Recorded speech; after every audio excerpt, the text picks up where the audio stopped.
कुशीनगर जनपद में 7 वर्षीय अंकुर निषाद की हत्या का पुलिस ने खुलासा कर दिया है। इस मामले में पुलिस ने आरोपी पिंटू उर्फ कोयल, जिसकी उम्र 22 वर्ष बताई जा रही है, उसको गिरफ्तार किया है। मोहित बीन पुत्र अंकुर रविवार शाम को लापता हो गया था। परिजनों की तलाश के बाद सोमवार सुबह करीब 11 बजे उसका शव घर से लगभग 150 मीटर दूर खैरामाई स्थान के पास एक बखार में मिला। मामला जटहा बाजार थाना क्षेत्र के ग्राम हिरनही बिन टोली का है। इस संबंध में अपर पुलिस अधीक्षक सिद्धार्थ वर्मा कुशीनगर में क्या कुछ कहा है, सुनिए ये बयान। दिनांक 22 फरवरी की घटना है, जिसको ग्राम हिरनई थाना क्षेत्र जटहा बाजार का एक मामला आया था, जिसमें 22 तारीख की शाम को एक सूचना प्राप्त हुई, जिसमें कि एक 7 वर्षीय बच्चा जिसका नाम अंकुश निषाद है, वो अपने घर के पड़ोस में एक तिलक के कार्यक्रम में गया था, जहां से वो वापस नहीं आया। इस सूचना लगभग 11 बजे थाने को प्राप्त हुई, जिसमें थाना प्रभारी द्वारा अपनी टीम के साथ उसकी खोजबीन की गई और उसके ही अगले दिन यानी कि 23 तारीख को प्रातः 10 से 11 के बीच में स्थानीय लोगों द्वारा पुलिस को सूचना दी गई कि उसी जो गायब बच्चा था उसका एक शव जो है पास में घर से लगभग 150-200 मीटर की दूरी पर एक खेत में बरामद हुआ। इस सूचना पर स्थानीय पुलिस मौके पर पहुंची और इस संबंध में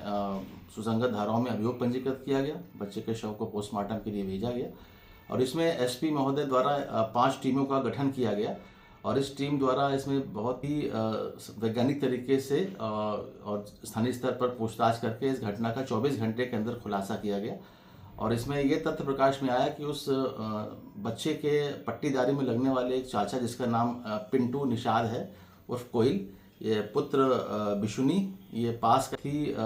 वैज्ञानिक तरीके से और स्थानीय स्तर पर पूछताछ करके इस घटना का 24 घंटे के अंदर खुलासा किया ही रहने वाला था और इसके द्वारा ही ये कार्य किया गया। इसने जब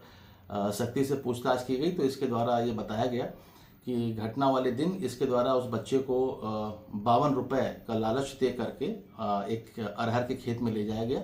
जहां पर इस बच्चे के साथ उस व्यक्ति द्वारा दुष्कर्म किया गया और दुष्कर्म करने के बाद इस भय से कि वो बच्चा इसकी जानकारी अपने परिजनों को ना दे, उसका मुंह दबा करके और उसकी हत्या कर दी गई। हत्या करने के बाद वो अपने घर चला गया और रात में पुनः 2 बजे रात्रि को वापस आया और उसने उस बॉडी को बच्चे की बॉडी को वहाँ से उठा करके लगभग 50-60 मीटर दूर एक खैरा स्थान था, जहाँ पर उसने एक बच्चे को एक ढक करके बखार से ढक करके उसको रख दिया और उसकी इस स्वीकारोक्ति के बाद इसमें सुसंगत धाराओं में पॉक्सो एक्ट में 5/6 पॉक्सो एक्ट की बढ़ोतरी की गई और इसमें सभी साक्ष्यों को वैज्ञानिक आधार पर संकलित करते हुए इसमें अग्रिम विधिक कार्रवाई की जा रही है।